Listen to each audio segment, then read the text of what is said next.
Venez mes enfants, approchez. Ce soir, je vais vous raconter une histoire drôle, mais attention, pleine de sagesse aussi. C'est l'histoire de deux compères, deux figures bien connues de nos villages.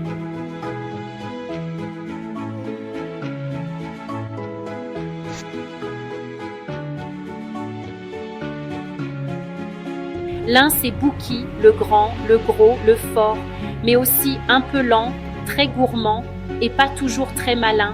Et l'autre c'est Luc, le petit lièvre malin, rapide, rusé et toujours prêt à jouer un tour.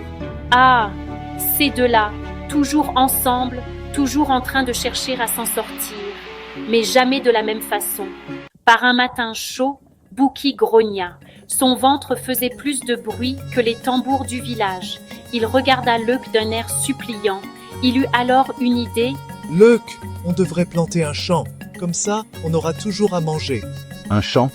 Quelle idée merveilleuse. Mais à une condition, on se partage la récolte, à parts égales.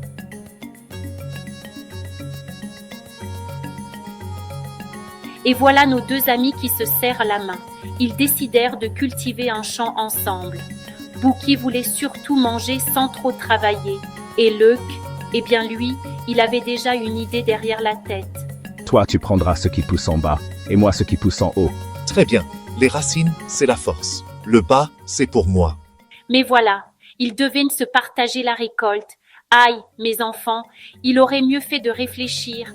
Luc, lui, savait déjà ce qu'il allait semer. Et ce n'était pas pour rien qu'il avait choisi le haut.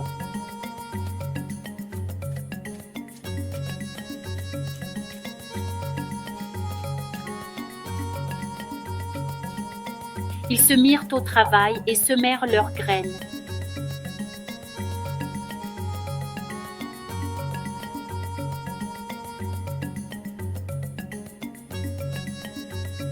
Au fil des jours, les plantes poussèrent. C'était du mil. Le moment de la récolte arriva ensuite.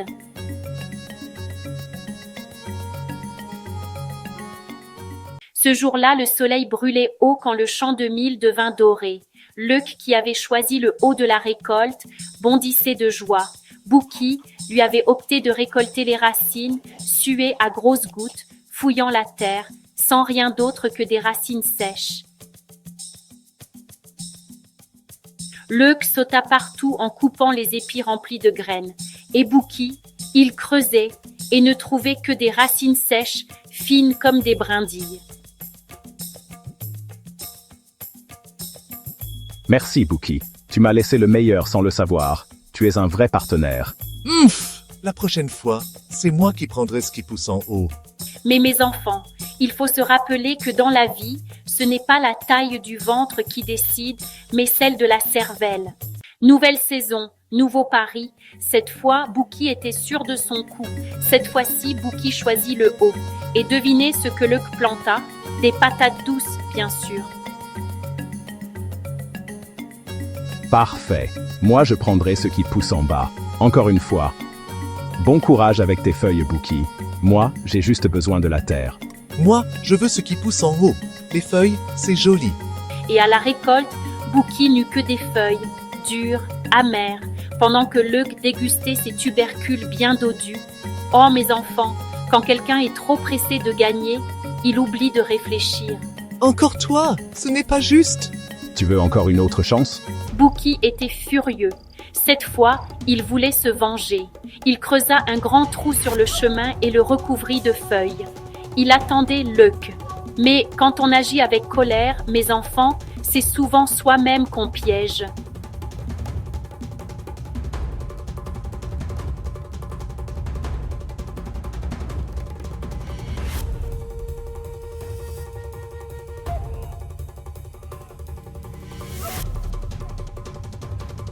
Avec de l'aide, il décida de creuser un trou profond qui recouvrit ensuite pour piéger Luc. Eh, cette fois, il va voir. Le lièvre va tomber et je rirai bien. Mais vous savez, mes enfants, quand on creuse un trou pour les autres, il faut faire très attention. Il essaya d'entraîner Luc vers le piège en le poursuivant. Arrête-toi, espèce de petite boule de poil. Mais mes enfants, n'oubliez jamais une chose. Luc n'était pas seulement rusé, il était aussi observateur. Et quand il marchait sur les sentiers du village, il regardait toujours où il mettait les pattes. Alors que Luc essayait d'échapper à Bouki sur le chemin, ses longues oreilles frémirent. Il remarqua une zone où les feuilles semblaient étrangement bien rangées. Il s'arrêta, sourit, puis, avec un bond souple et rapide, il sauta par-dessus le piège, pile au bon moment.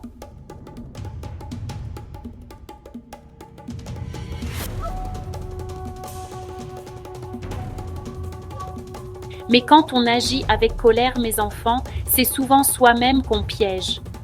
Alors que Bouki poursuivait Luc en criant, il oublia le trou et bim, il y tomba tout entier.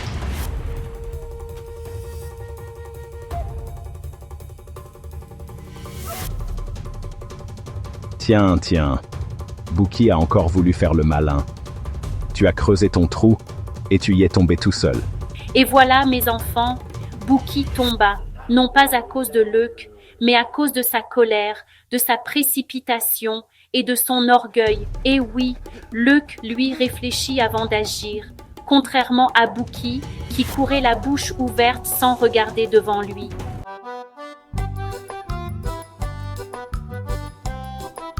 Grand-mère, Bouki est trop bête. Il se fait toujours avoir. Moi, je veux être comme Luc, rusé et rapide.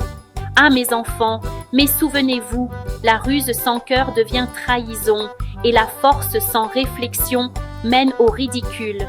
Bouki voulait gagner sans penser, et Luc, lui, avait compris que la sagesse, c'est de connaître les autres, et surtout soi-même.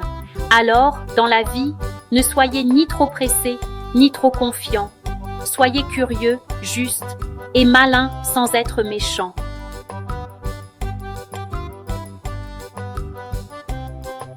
Et rappelez-vous, mes petits, ceux qui écoutent les anciens deviennent les sages de demain. Si cette histoire t'a fait rire ou réfléchir, alors partage-la à ton tour. Mes enfants, si cette histoire vous a fait sourire, réfléchir ou rêver, alors ne la gardez pas pour vous. Partagez-la pour que d'autres enfants puissent, eux aussi, s'émerveiller sous le baobab. Et surtout, abonnez-vous à la chaîne Sous le baobab des légendes. Parce qu'ici, chaque semaine, les contes d'Afrique reprennent vie, avec nos visages, nos voix et notre sagesse. Allez, mes enfants, à la prochaine histoire et ne tombez pas dans le trou comme Bouki.